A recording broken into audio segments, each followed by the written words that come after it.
بیٹھے ہوئے ہیں شادی سے یہ کہہ رہے ہیں مفتی صاحب کو کس نے بلایا تھا اور یہ کیا کہانی لے کے بیٹھ گئے مفتی صاحب آخر میں تو ان تکون فی تجارت ابیع و اشتری فرماتے ہیں میں چاہتا ہوں اگر میری ہر شخص نے مرنا ہے کس کنڈیشن میں کس حالت میں ہماری موت ہو ہم میں ہر شخص چاہتا ہے اچھی حالت میں موت آئے آپ میں سے کوئی چاہتا ہے سینما گھر میں فلم دیکھ رہا ہو اور اچھا سا گانا چل رہا ہو اور مر جاؤں میں کوئی چاہتا ہے ایسا یا سگریٹ پی رہا ہو سٹے لگا رہا ہو اسی دوران موت آ جائے میرا خیال ہے چاہتے ہیں شاید نہیں چاہتے چرسیوں کے ساتھ بیٹھے ہوئے موت آ جائے نیور کوئی چاہتا ہے ہم میں سے رشوت لیتے ہوئے موت آ جائے نہیں حضرت عمر فرماتے ہیں کہ رضی مجھے اللہ سب سے زیادہ جو موت محبوب ہے نا دو راستوں میں یا تو شہادت میدان جہاد میں یا میں تجارت میں ہوں اور خرید و فروخت کے عمل سے گزر رہا ہوں سبحان اللہ اتنی زیادہ ترغیب ہے اور سید الانبیاء صلی اللہ علیہ وسلم نے عمل بھی ایسا کر کے دکھایا ہمارے نبی کی پہلی شادی بزنس اور تجارت کی بیس پہ ہوئی ہے حضرت خدیجہ رضی اللہ تعالی عنہا آپ صلی اللہ علیہ وسلم سے عمر میں 15 سال بڑی تھی آپ کے پاس پیسہ تھا انویسٹمنٹ کے لیے آپ کو کوئی ایماندار صادق اور امین شخص چاہیے تھا حضرت خدیجہ کو پتہ چلا کہ محمد صلی اللہ علیہ وسلم صادق بھی ہیں امین بھی ہیں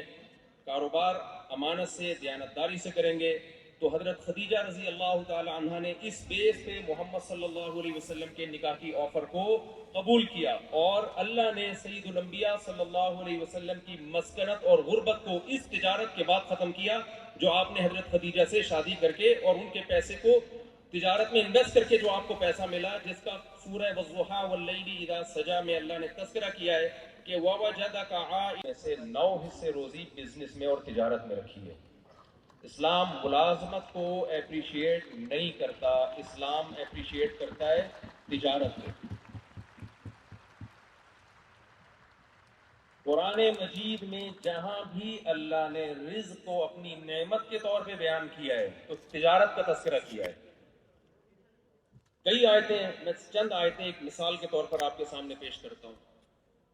30ویں پارے کی مشہور صورت ہے لِإِيلَافِ قُرَيْشٍ إِيلَافِهِمْ رِحْلَةَ الشِّتَاءِ وَالصَّيْفِ اللہ نے فرمایا مکہ والوں کو اللہ کا شکر ادا کرنا چاہیے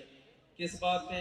کہ یہ کاروبار کے لیے 2 سفر کرتے ہیں رحلۃ الشتاء والصيف یہ بزنس سال میں 2 دفعہ کرتے ہیں سردیوں میں بھی اور گرمیوں میں بھی اس نعمت پر ان کو اللہ کا شکر ادا کرنا چاہیے سورہ مزمل آپ نے پڑھی ہوگی اسلام میں جو شروع میں جو صورتیں نازل ہوئی ہیں ان میں سے ایک سورہ مزمل ہے آج کل رشتوں میں رکاوٹ کے لیے سورہ مزمل پڑھی جاتی ہے حالانکہ اس میں کوئی شادی وادی کا تذکرہ ہی نہیں ہے اس میں جو کرنے کے کام ہے وہ تہجد ہے جہاد ہے اور تیسرے نمبر پہ بزنس ہے تجارت ہے وآخرون یضربون فی الارض صحابہ کرام پوری رات تہجد پڑھا کرتے تھے اللہ نے فرمایا پوری رات تہجد مت پڑھو کیوں تمہیں دن میں تجارت بھی کرنی ہے یضربون فی الارض مضاربہ کسے کہتے ہیں ایک آدمی کا پیسہ ہو دوسرے کی محنت ہو اور پروفٹ کو دونوں پرسنٹیج کے حساب سے شیئر کریں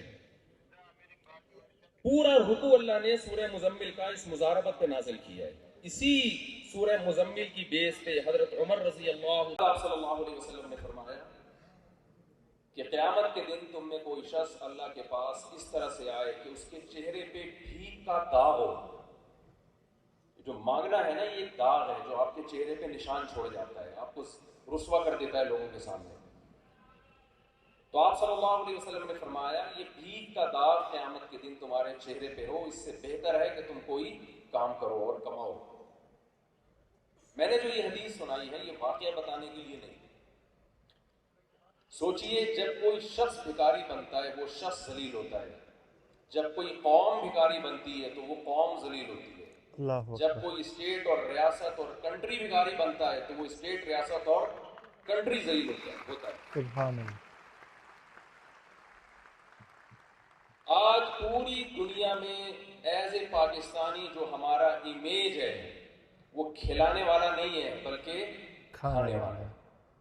ایک زمانے میں ہم نے جرمنی کو قرضہ دیا اب لطیفہ لگتا ہے یہ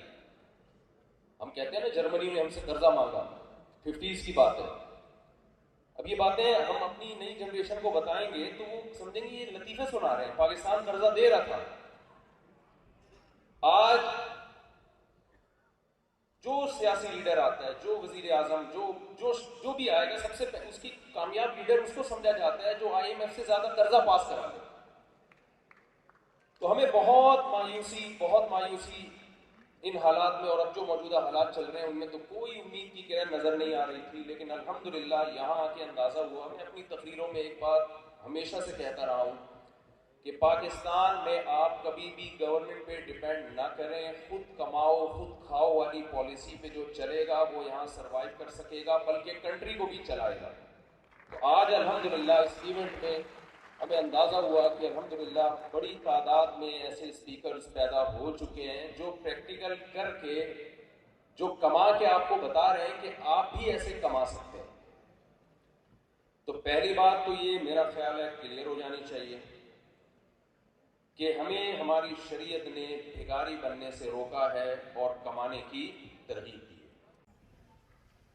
تو نبی صلی اللہ علیہ وسلم نے فرمایا وہ پیالہ اور ٹاٹ لے کر آؤ. وہ لے کر آئے. آپ نے فرمایا کون اسے خریدے گا؟ نیلام کیا، بولی لگائی. لوگ بیٹھے ہوئے تھے. ایک نے کہا 1 درہم میں یہ خریدنے کے لیے. آپ صلی اللہ علیہ وسلم نے پکڑا دیے اور فرمایا جاؤ اس سے کلہاڑی لے کر آؤ. وہ شخص گیا اور کلہاڑی خریدی اور نبی صلی اللہ علیہ وسلم نے وہ دستہ اس کلہاڑی میں اپنے ہاتھوں سے داخل کیا اور فرمایا جاؤ جا کے جنگل سے لکڑیاں کاٹو اور یہ لکڑیاں کاٹ کے بیچو. 15 دن تک وہ شخص یہی کچھ کرتا رہا. اسی سے بیچ کے جو اس کو پروفٹ ہوتا، 2 ٹائم کے کھانے کا انتظام کرتا. 15 دن کے بعد وہ کئی درہم کا مالک تھا. اس نے وہ ٹاٹ بھی خرید لیا، وہ چٹائی بھی خرید لی. اللهم صل على سيدنا محمد. اللہ